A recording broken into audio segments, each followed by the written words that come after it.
Welcome to the Daily Chronological Bible. My name's Hunter, and we are reading through the Bible in chronological order as a single story.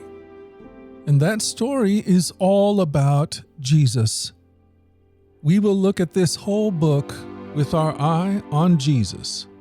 It is a revelation of Him, and He has revealed to us the heart of the Father. He has invited us all to participate with Him in the life that He shares with the Father and the Spirit. Today, we are in the book of Leviticus, chapter 14, verses 33 through 52, then chapters 15 and 16. We are reading through the New Living Translation. Leviticus 14, starting in verse 33. Then the Lord said to Moses and Aaron, "When you arrive in Canaan, the land I am giving you as your own possession, I may contaminate some of the houses in your land with mildew. The owner of such a house must then go to the priest and say, 'It appears that my house has some kind of mildew.' Before the priest goes in to inspect the house, he must have the house emptied so nothing inside will be pronounced ceremonially unclean. Then the priest will go in and examine the mildew on the walls. If he finds greenish or reddish streaks and the contamination appears to go deeper than the wall surface, the priest will step outside the door and put the house in quarantine for 7 days. On the 7th day, the priest must return for another inspection.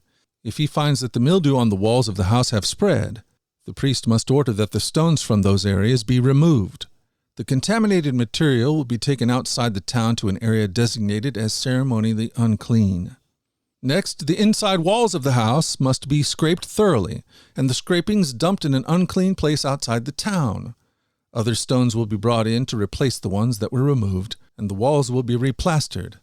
But if the mildew reappears after all the stones have been replaced and the house has been scraped and replastered, the priest must return and inspect the house again. If he finds that the mildew has spread, the walls are clearly contaminated with the serious mildew, and the house is defiled, it must be torn down, and all its stones, timbers, and plaster must be carried out of the town to a place designated as ceremonially unclean. Those who enter the house during the period of quarantine will be ceremonially unclean until evening, and all who sleep or eat in the house must wash their clothing. But if the priest returns for his inspection and finds that the mildew has not reappeared in the house after the fresh plastering, he will pronounce it clean because the mildew is clearly gone. To purify the house, the priest must take 2 birds, a stick of cedar, some scarlet yarn, and a hyssop branch. He will slaughter one of the birds over the clay pot filled with fresh water. He will take the cedar stick, the hyssop branch, the scarlet yarn, and the live bird, and dip them into the blood of the slaughtered bird and into the fresh water. Then he will sprinkle the house 7 times. When the priest has purified the house in exactly this way, he will release the live bird in the open fields outside the town. Through this process, the priest will purify the house, and it will be ceremonially clean. These are the instructions for dealing with serious skin diseases, including scabby sores and mildew, whether on clothing or in a house, and a swelling on the skin, a rash, or discolored skin. This procedure will determine whether a person or object is ceremonially clean or unclean. These are the instructions regarding skin diseases and mildew. Leviticus 15. The Lord said to Moses and Aaron, "Give the following instructions to the people of Israel. Any man who has a bodily discharge is ceremonially unclean. This defilement is caused by his discharge. Whether the discharge continues or stops, in either case the man is unclean. Any bed on which the man with the discharge lies, and anything on which he sits, will be ceremonially unclean. So if you touch the man's bed, you must wash your clothes and bathe yourself in water, and you will remain unclean until evening. If you sit where the man with the discharge has sat, you must wash your clothes and bathe yourself in water, and you will remain unclean until evening. If you touch the man with the discharge, you must wash your clothes and bathe yourself in water, and you will remain unclean until evening. If the man spits on you, you must wash your clothes and bathe yourself in water, and you will remain unclean until evening. Any saddle blanket on which the man rides will be ceremonially unclean. If you touch anything that was under the man, you will be unclean until evening. You must wash your clothes and bathe yourself in water, and you will remain unclean until evening. If the man touches you without first rinsing his hands, you must wash your clothes and bathe yourself in water, and you will remain unclean until evening. Any clay pot the man touches must be broken, and any wooden utensil he touches must be rinsed with water. When the man with the discharge is healed, he must count off 7 days for the period of purification. Then he must wash his clothes and bathe himself in fresh water, and he will be ceremonially clean. On the 8th day he must get 2 turtle doves and 2 young pigeons, and come before the Lord at the entrance of the tabernacle, and give his offering to the priests. The priests will offer one bird for a sin offering and the other for a burnt offering. Through this process, the priest will purify the man before the Lord for his discharge. Whenever the man has an emission of semen, he must bathe his entire body in water, and he will remain ceremonially unclean until the next evening. Any clothing or leather with semen on it must be washed in water, and it will remain unclean until evening. After a man and a woman have sexual intercourse, they must each bathe in water, and they will remain unclean until the next evening. Whenever a woman has a menstrual period, she will be ceremonially unclean for 7 days. Anyone who touches her during that time will be unclean until evening. Anything on which the woman lies or sits during the time of her period will be unclean. If any of you touch her bed, you must wash your clothes and bathe yourself in water, and you will remain unclean until evening. If you touch any object she has sat on, you must wash your clothes and bathe yourself in water, and you will remain unclean until evening. This includes her bed or any object she has sat on. You will be unclean until evening if you touch it. If a man has sexual intercourse with her and her blood touches him, her menstrual impurity will be transmitted to him. He will remain unclean for 7 days, and any bed on which he lies will be unclean. If a woman has a flow of blood for many days that is unrelated to her menstrual period, or if the blood continues beyond the normal period, she is ceremonially unclean.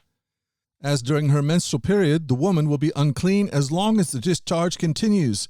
Any bed she lies on and any object she sits on during that time will be unclean, just as during her normal menstrual period.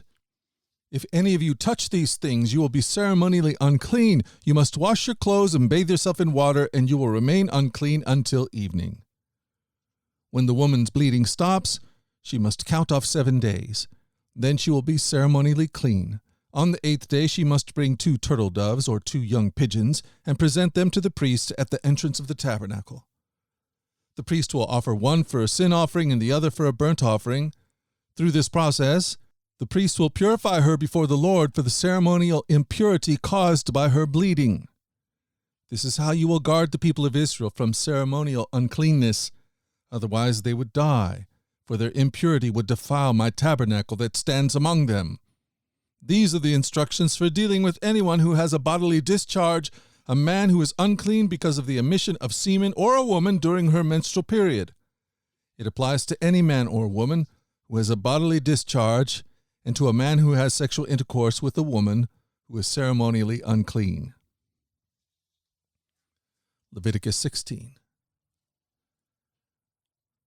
The Lord spoke to Moses after the death of Aaron's 2 sons, who died after they entered the Lord's presence and burned the wrong kind of fire before him. The Lord said to Moses, "Warn your brother Aaron not to enter the most holy place behind the inner curtain whenever he chooses. If he does, he will die. For the ark's cover, the place of atonement, is there, and I myself am present in the cloud above the atonement cover. When Aaron enters the sanctuary area, he must follow these instructions fully. He must bring a young bull for a sin offering and a ram for a burnt offering. He must put on his linen tunic and the linen undergarments worn next to his body. He must tie the linen sash around his waist and put the linen turban on his head. These are the sacred garments. He must bathe himself in water before he puts them on. Aaron must take from the community of Israel 2 male goats for a sin offering and a ram for a burnt offering. Aaron will present his own bull for a sin offering to purify himself and his family, making them right with the Lord. Then he must take 2 male goats and present them to the Lord at the entrance of the tabernacle. He is to cast sacred lots to determine which goat will be reserved as an offering to the Lord, and which will carry the sins of the people to the wilderness of Azazel. Aaron will then present as a sin offering the goat chosen by lot for the Lord. The other goat, the scapegoat, chosen by lot to be sent away, will be kept alive, standing before the Lord. When it is sent away to Azazel in the wilderness, the people will be purified and made right with the Lord. Aaron will present his own bull as a sin offering to purify himself and his family, making them right with the Lord. After he has slaughtered the bull as a sin offering, he will fill an incense burner with the burning coals from the altar that stands before the Lord. Then he will take 2 handfuls of fragrant powdered incense and will carry the burner and the incense behind the inner curtain. There in the Lord's presence, he will put the incense on the burning coals so that a cloud of incense will rise over the ark's cover, the place of atonement, that rests on the ark of the covenant. If he follows these instructions, he will not die. Then he must take some of the blood of the bull, dip his finger in it, and sprinkle it on the east side of the atonement cover. He must sprinkle blood 7 times with his finger in front of the atonement cover. Then Aaron must slaughter the first goat as a sin offering for the people and carry its blood behind the inner curtain. There he will sprinkle the goat's blood over the atonement cover and in front of it, just as he did with the bull's blood. Through this process, he will purify the most holy place, and he will do the same for the entire tabernacle because of the defiling sin and rebellion of the Israelites. No one else is allowed inside the tabernacle when Aaron enters it for the purification ceremony in the most holy place. No one may enter until he comes out again after purifying himself, his family, and all the congregation of Israel, making them right with the Lord. Then Aaron will come out to purify the altar that stands before the Lord. He will do this by taking some of the blood from the bull and the goat and putting it on each of the horns of the altar. Then he must sprinkle the blood with his finger 7 times on the altar. In this way, he will cleanse it from Israel's defilement and make it holy. When Aaron has finished purifying the most holy place and the tabernacle and the altar, he must present the live goat. He will lay both of his hands on the goat's head and confess over it all the wickedness, rebellion, and sins of the people of Israel. In this way, he will transfer the people's sins to the head of the goat. Then a man specially chosen for the task will drive the goat into the wilderness. As the goat goes into the wilderness, it will carry all the people's sins upon itself into a desolate land. When Aaron goes back into the tabernacle, he must take off the linen garments he was wearing when he entered the most holy place, and he must leave the garments there. Then he must bathe himself with water in a sacred place, put on his regular garments, and go out to sacrifice a burnt offering for himself and a burnt offering for the people. Through this process he will purify himself and the people, making them right with the Lord. He must then burn all the fat of the sin offering on the altar. The man chosen to drive the scapegoat into the wilderness of Azazel must wash his clothes and bathe himself in water, then he may return to the camp. The bull and the goat presented as sin offerings, whose blood Aaron takes into the most holy place for the purification ceremony, will be carried outside the camp. The animal's hides, internal organs, and dung are all to be burned. The man who burns them must wash his clothes and bathe himself in water before returning to the camp. On the 10th day of the appointed month in early autumn, you must deny yourself. Neither native-born Israelites nor foreigners living among you may do any kind of work. This is a permanent law for you. On that day, offerings of purification will be made for you, and you will be purified in the Lord's presence from all your sins. It will be a Sabbath day of complete rest for you, and you must deny yourselves.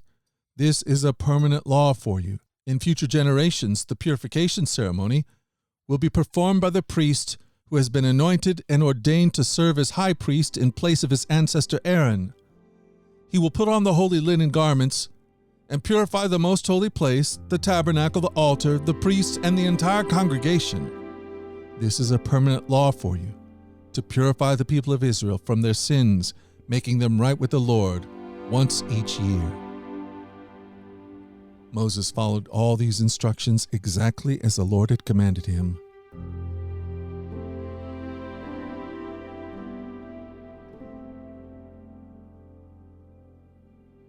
Thank you for joining us at the Daily Chronological Bible. You can find out more about our other podcasts at dailyradiobible.com, where people from all around the world come to join us in this journey through the Scriptures, where we allow the Scriptures to point us to the God who is love, the God revealed to us fully in Jesus. Again, that website is dailyradiobible.com. Subscribe or follow wherever you get your podcasts. Until tomorrow, let's go forward in God's joy. Let's let His joy be our strength. And let us always remember this, that you are loved. No doubt about it. Alrighty, I'll talk to you again tomorrow.